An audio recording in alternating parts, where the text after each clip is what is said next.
बिस्मिल्लाहिर्रहमानिर्रहीम। नाज़रीन, आप जानते हैं कि पाकिस्तान इकनॉमिक क्राइसिस के थ्रू है। इस वक्त पाकिस्तान को बहुत सारी मुश्किलात का सामना है, जिसमें एक तरफ डॉलर की प्राइस बढ़ रही है तो दूसरी तरफ हम देखते हैं कि उसका हमारी रोज़मर्रा की ज़रूरियात की चीज़ें हैं उनकी कीमतें भी बढ़ रही हैं। मिसाल के तौर पर चाहे आप ऑयल प्राइसेस ले लें या दूसरी गैस, बिजली, ये सब की आप देख लें तो इनकी प्राइसेस बढ़ रही हैं। तो पाकिस्तान इस सिचुएशन में भी कोशिश कर रहा है कि किस तरह वो इस इकनॉमिक क्राइसिस से निकले। मेरा ख्याल कहता है तो पाकिस्तान को दो चीज़ें देखनी पड़ेगी। एक तो ये कि पाकिस्तान के पास अपॉर्चुनिटीज़ कहाँ पर हैं, और दूसरी ये कि हम उन अपॉर्चुनिटीज़ को कैसे कंसोलिडेट कर सकते हैं। तीसरी जो सबसे अहम चीज़ है वो ये होगी कि पाकिस्तान का कौन सा इकनॉमिक पार्टनर है कि जो पाकिस्तान को इस इकनॉमिक क्राइसिस से निकलने में मदद दे सकता है। मेरा जहाँ तक ज़ाती ख्याल है, मेरा चाइना जो है कि पाकिस्तान का जो कि एक बेस्ट यानी कि अवेलेबल इकनॉमिक पार्टनर साबित हो सकता है। इसको मैं सिर्फ इसलिए नहीं कह रहा कि हमारे दरमियान दोस्ती है, इसका बहुत ज़्यादा स्ट्रांग इकनॉमिक रैशनल भी है।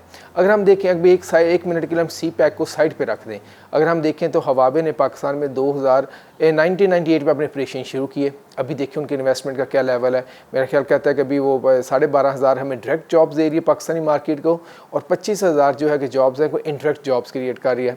इसी तरह हम हायर पाकिस्तान को देखें तो वो एक होम अप्लायंसेस में एक बड़ा नाम बन चुका है, जिसने अपना ऑपरेशन जो कि $43 मिलियन से शुरू किया था, इस वक्त $1 बिलियन के इर्द गिर्द उनका फ्लो है। फिर इसी तरह हम देखें जोंग, जो कि हमारे डेटा प्रोविजन में एक लीडिंग कंपनी बन चुकी पाकिस्तान में। अकॉर्डिंग टू PTA उनका जो शेयर है इस वक्त पाकिस्तान में वो है 55%, और उनकी जो इन्वेस्टमेंट हम देखें तो मेरा ख्याल कहता है कि 2.2 बिलियन की करीब उनकी इन्वेस्टमेंट आ चुकी है। इसी तरह अगर हम एनर्जी के प्रोजेक्ट्स में देखें, मतलब यहाँ दयामिर बादशाह डैम है, वहाँ चाइनीज़ कंपनी लगी हुई हैं, उसके कितने ज़्यादा फ़ायदे हैं हमारी इकानमी को, हम देख सकते हैं। वो 16,000 जॉब पैदा करेगी। इसके अलावा 1.2 मिलियन एकड़ जो हमारी ज़मीनें हैं उसमें को पानी मुयस्सर होगा। इसी तरह उससे 4500 मेगावाट जो कि बिजली पैदा होगी। अब अगर हम सी पैक को देखें तो हमने देख लिया है कि फ़र्स्ट फेज़ की जो सी पैक की थी तो कितनी जॉब्स क्रिएट हुई। जो एस्टिमेट्स हैं कि 85,000 जॉब्स जो क्रिएट हुई डायरेक्ट, और इसके साथ साथ जो कि SMEs जो एंगेज की थी सी पैक प्रोजेक्ट में, उन्होंने ऑलमोस्ट 200,000 जॉब्स यानी कि 2 लाख जॉब्स उन्होंने क्रिएट की।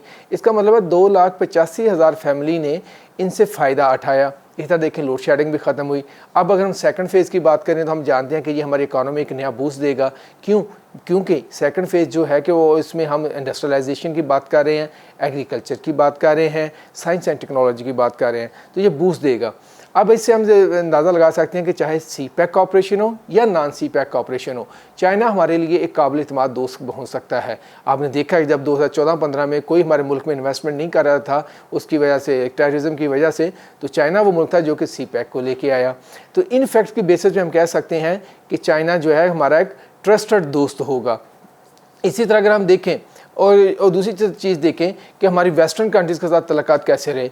देखिए वेस्टर्न कंट्री के साथ नो डाउट कभी तक हमारी ट्रेड ज़्यादा थी, मगर जब हमें उन्हें सबसे ज़्यादा ज़रूरत थी उनकी, मतलब जब हमें बिजली का क्राइसिस देख रहे थे, जहाँ हमें रोड इन रिहेबिलिटेट करने थे, उन्होंने हमारी कोई हेल्प नहीं की। बल्कि आप देखा होगा उस वक्त पाकिस्तान को एक गैर महफूज तरीन मुल्क करार दे दिया गया, जिसकी वजह से पाकिस्तान में जो थी कि इन्वेस्टमेंट वो रुक गई, जिसकी वजह से कोई भी इन्वेस्टर पाकिस्तान को आने को तैयार नहीं होता था।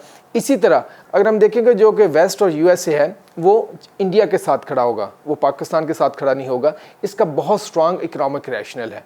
अगर हम देखेंगे जो इस वक्त इंडिया जो USA है वो कम्पीट करना चाहता है चाइना के साथ, मगर चाइना की मार्केट का साइज इतना बड़ा है कि वो USA उसको कम्पीट नहीं कर सकता।